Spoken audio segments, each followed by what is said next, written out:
Welcome to AD Dictation. Please subscribe the channel and hit the bell icon to get latest updates at first. If you have any query, then please let me know in the comment section below. Ready, start.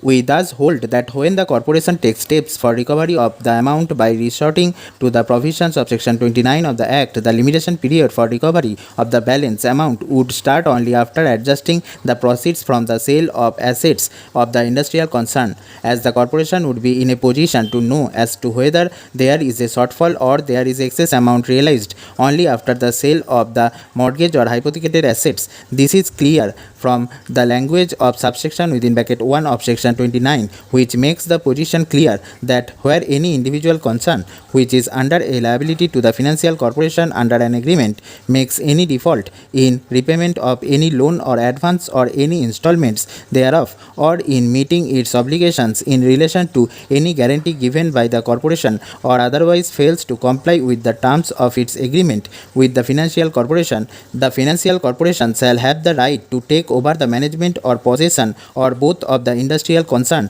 as well as the right to transfer by way of lease or sale and realize the property pledged, mortgaged, hypothecated or assigned to the financial corporation.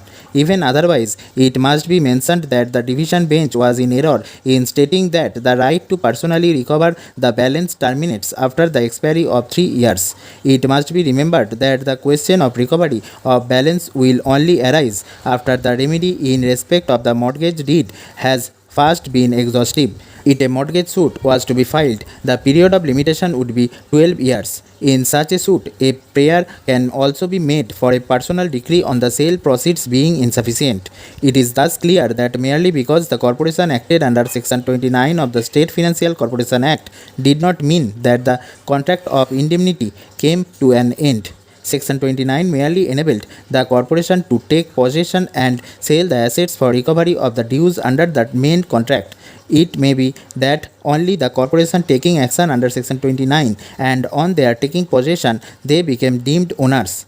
The right to claim for the balance arose under the contract of indemnity only when the sale proceeds were found to be insufficient. The right to sue on the contract of indemnity arose after the assets were sold. The present case would fall under Article 55 of the Limitation Act 1963, which corresponds to old Article 115 and 116 of the old Limitation Act 1908.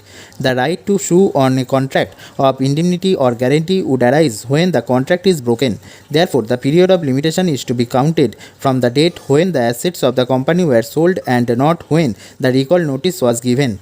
The upshot of the aforesaid discussion is to hold that the present appeal is bereft of any merits. Upholding the judgment of the High Court, we dismiss the instant appeal. Stop.